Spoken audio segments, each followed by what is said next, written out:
Barnaby Joyce was back amongst the Nationals during question time. He skipped the party room meeting this morning, though. His political future very much uncertain. Live to political correspondent Cameron Redden in Canberra.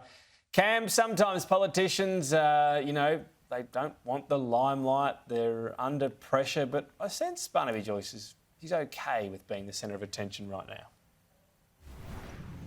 I think we are running out of, or losing count of the number of interviews and doorstops even just today that he's done. Tom's certainly been all over the place, has Barnaby Joyce, and where we found him during question time was in his natural home, in amongst the Nationals MPs on the coalition side of the chamber. We can show you here he was sitting next to Colin Boyce, one of his fellow Nationals. That's despite sitting outside the party room for its meeting. In fact, as it was meeting at 10:30 this morning, he was talking to Laura Jays on Sky News, talking about his political future, about, in his view, the need to not be involved in discussions within the National Party about net zero. He says they should simply say no, that there's no more need for further discussion. Barnaby Joyce has been clear for several weeks now that, in his view, a position within the National Party would be untenable, that his relationship with David Littleproud, the leader, has broken down, and that he can make his views known outside the party room. But this morning he ruled out sitting as an independent and is not yet committing to defect to Pauline Hanson's One Nation party. So that leaves him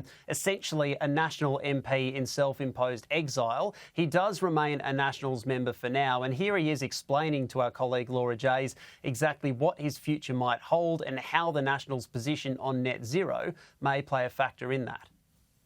No, I don't need to be part of a discussion. In fact, it's probably better that I'm not there, and that is so that the room can have the confidence of what they say stays in the room. Because, my position is known, and they know it, and they've known it for years. And, I want to make sure that our nation moves away from this. So if they come to a position where they're not backing net zero at all, will you rejoin the party room?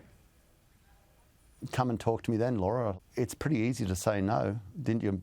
Everyone tells you that. Your parents tell you that. So in the meantime, what are you? Are you still a Nat? I'm Barnaby Joyce, and I'm very proud of it. And Yes, you are. Every time I look at my name tag, and look, Laura, I'm a parliamentarian that's had the incredible blessing of representing the people of New England. Okay. And I'll continue to do what is best for the people of New England, and I believe the people of Australia.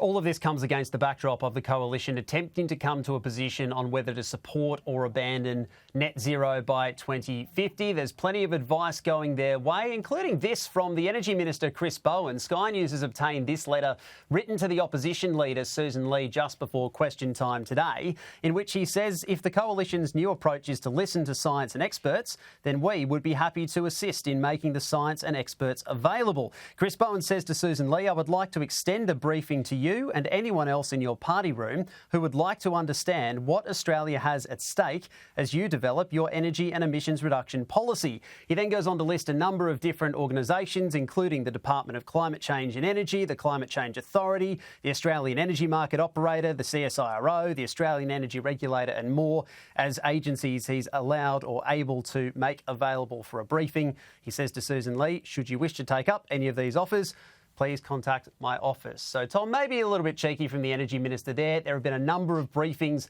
the Coalition MPs have been attending, from the Blueprint Institute to the Centre for Independent Studies today as well, on the subject of energy policy. The big crunch meeting, though, will be on Friday morning. 3 hours locked in a room here in Canberra where a number of Liberal and National MPs will thrash out their views on what the energy policy should be before coming to a position in the weeks or months ahead.